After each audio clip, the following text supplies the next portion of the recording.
Roosevelt Roberts versus Brok Weaver took place on the main card of UFC Fight Night Vegas Woodley versus Burns, and I'm so glad that it took place on the main card because both of these guys have huge potential star power in the UFC, and that's why the UFC matched them together. They were cancelling one of their stars out and letting one of the other stars progress forward. I'm so glad it was on the main card because I'll be honest with you guys, if this card was more stacked like a normal fight night should be, Roberts versus Brok Weaver might not be on the main card. Brok Weaver had a pretty disappointed last performance. Not a lot of people know about Roosevelt Roberts yet. You know, like it should have been on the prelims, ideally, maybe headlining the prelims. I'm so glad it got its chance on the main card because Roosevelt Roberts proved me right. I said that he would win. I said he would maybe get it done by decision. I did not see him dominating that much. I really did not see that one coming whatsoever. Roosevelt Roberts put on an absolute clinic. Roosevelt Roberts treated Brok Weaver like Brok Weaver treats his dogs. Like, he really beat the hell out of him and made him... He tortured him. He really did torture him over the fight. He was looking at him, he's talking shit to him as well, getting in his face, getting him a little bit emotional. Brok Weaver would swing forward with, like, reckless abandonment. Roosevelt Roberts would stay calm, stick behind his jab, pump the straight two right down the pipe, crack Brok Weaver on the chin, take him down against the cage whenever he wanted to, go for submission attempts like he's not even trying to win the fight. I mean, Roosevelt Roberts just showed how much better he was than Brok Weaver. And I'll be honest with you guys, Brok Weaver, let's talk about him for a second. Let's talk about the fight in general. Roosevelt Roberts was just teeing up on him. The leg kicks were working, everything was coming from behind the jab. I mean, Brok Weaver had the right idea in the fight, going a lot to the body, which generally does work against Roosevelt Roberts. You look at the build of Roosevelt Roberts, the body shots are going to be there all day. Roosevelt Roberts is a guy who is tall for the division but doesn't have long arms, which means his elbows are going to sit pretty high on his body when he's got his guard up. Body shots are going to work on him all day. Brok Weaver had the right idea, which shows that he was thinking out there and he did have a bit of a game plan. But I will say this. I don't think he's ready for the UFC. Because I was doing my research about Brok Weaver before this fight, and I knew it was a risky fight to predict, don't get me wrong, because you never know what's going to happen in MMA, and Brok Weaver's a pretty wild guy that can throw some crazy stuff and maybe connect and get a big KO. He's a big guy for the division as well with a lot of power. I respect that. But when you really do your research on Brok Weaver, you start finding out how mediocre he kind of is. First of all, he's coming off a technical win. Roosevelt Roberts is coming off a real win. Like, Roosevelt Roberts didn't get KO'd with an illegal knee after being demolished, and that's how he got his win to get this fight. That's exactly what Brok Weaver did. You look at the rounds, Roosevelt dominated the first completely, dominated the second even more, eventually getting the finish. But Brok Weaver, I was looking at his resume before the fight. He won his first fight in the UFC by a legal knee. His Contender Series bout, he won by unanimous decision. That was a good win from him. It was against a decent fighter who was 9-1 at the time. Very cool. Then you look at his fight before then. He won it by disqualification as well. Then you look at some of his other fights that he's had in his career. Split decisions to a guy who's 30-36 at the time. You know, if you're going to a split decision win against a guy who's 30-36, it's a problem. Then he goes to another split decision win before that against a guy who's 7-9. These are red flags. When I'm predicting fights, I'm looking at these little symbols on Brok Weaver's resume, and I'm thinking, you know what, I ain't picking him against Roosevelt Roberts. No way, no how. Roosevelt Roberts is going to get the job done. Then I look at more split decisions that he's had on his resume, and I feel like maybe this guy has really gotten by with some lucky decisions, because he's had another split decision to a guy called Rance Jones, who was 5-2 at the time. Split decision win. Another split decision when he was 5-3 against a guy who was 1-2. That's kind of a bit of a bad sign against a guy who was 3-9. He had another split decision when he was 2-0. I don't like split decisions on resumes. I like clear-cut wins when you're fighting absolute cans. You better not make it look competitive against an absolute tin can, which he has done on multiple occasions in his career. Split decisions mean that this fight could go either way, but more judges at a time, 2 of them, thought that you won instead of one judge thinking another guy won. It's literally like a 33.3% chance extra that you won the fight. Like, on a 2/3 of the judges, you won the fight on 2/3 of their scorecards. I don't like that, because in another universe, that other judge could see things the other way, and we could have Brok Weaver, who has a record of fucking... What would his record be if he had 5 incorrect? He would be 10-10 right now. And then you take away maybe the disqualifications. What if they don't happen and he just ends up losing those fights? He's 8-12. Like, when you really start doing the math here, Brok Weaver is mediocre as fuck. Like, I knew he was going to lose this fight, and I've been hyped on him because Dana White speaks very highly of him. He's very marketable. He brings the appeal. Everyone likes how he is on the microphone. He talks a lot, you know. He gets the attention for his fights, and a lot of people were really looking forward to him, but I don't think he's really good at anything. I don't mean to just poop all over Brok Weaver here and just make him feel even worse about his loss. Believe me, I don't. I know how bad his loss must feel, especially after his last win, which wasn't even really a win. So he kind of might feel like he's coming off 2 losses right now.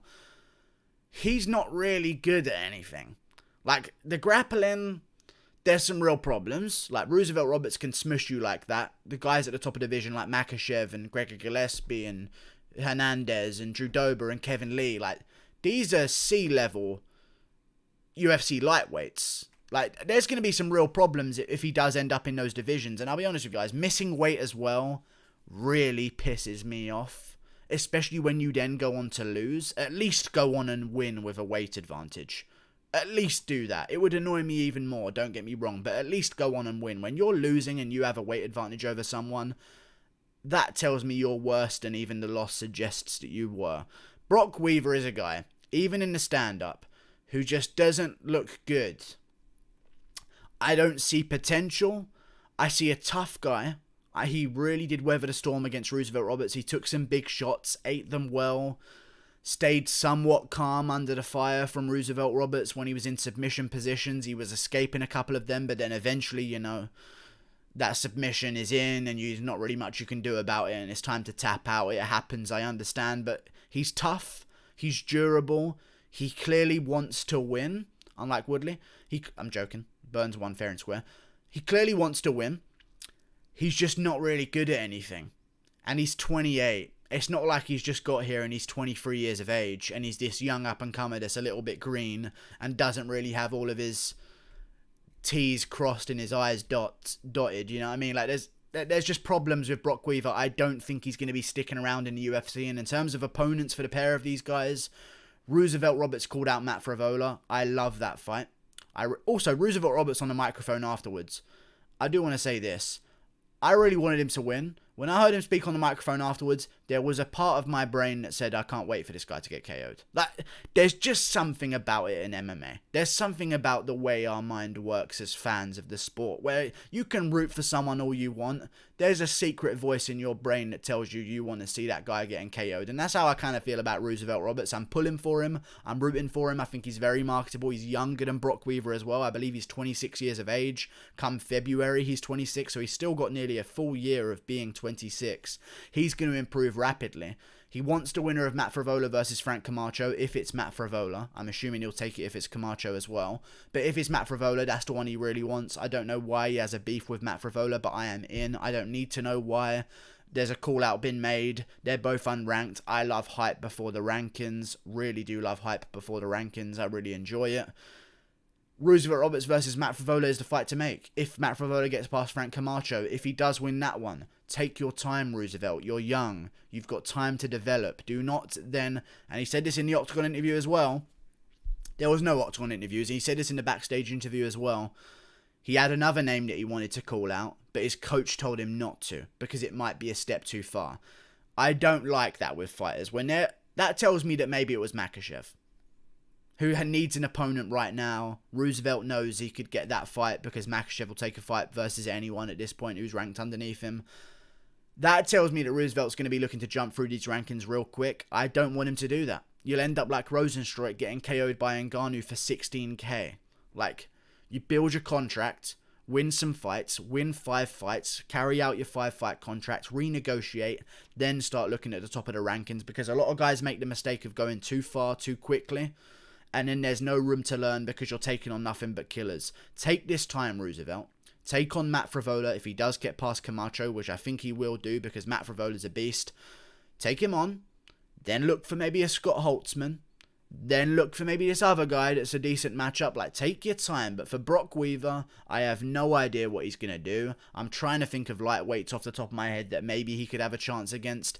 Maybe if Frank Camacho loses to Matt Frevola, they could, I mean, it's going to be similar schedules. Matt Frevola, Frank Camacho are fighting within the next month, I believe. So they're going to be turning around at the same time as Brok Weaver and Roosevelt Roberts are. Brok Weaver versus Frank Camacho. Roosevelt Roberts versus Matt Frevola. Sounds pretty decent to me. But, you know, Brok Weaver, I feel bad for him. Because he's got to the UFC and there's no time to learn. Like, if you're already somewhat good and we can see the potential, maybe there's time to learn. Like, you can pick some stuff up and complete your game.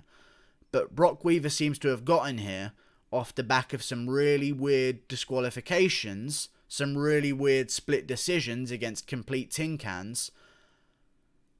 And it might be too late to tell him that he's shit. Because he's in the UFC now. And he's technically 1-1. So they're going to keep him on. And I think he's just going to get fucked up. So let's see what happens in him versus Camacho. I'm rooting for Matt Frevola to win against Camacho. I want to see Frevola versus Roosevelt Roberts. Roosevelt Roberts is a guy right now that I'm sure everyone is paying attention to. I'm so glad he got the spotlight on the main card because it was such a dominant performance. Take on Matt Frevola. You've called him out. Now all we need is Matt Frevola to win against Camacho and call out Roosevelt Roberts. And you've got yourself... I mean, Roosevelt Roberts, whoever won on this card, on the main card, the people who won on the main card of this card have earned themselves the main card of any fight night in the future. That's kind of how it works. You win on the main card of a fight night, you stay on the main card of a fight night. And that's what Roosevelt Roberts did for Brok Weaver. Back to those prelims.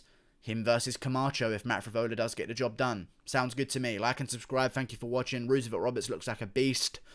I'm looking forward to seeing him develop because he seems to be getting better every single time. Those lightweights better try and pounce on him quickly because otherwise he's going to really improve very, very quickly.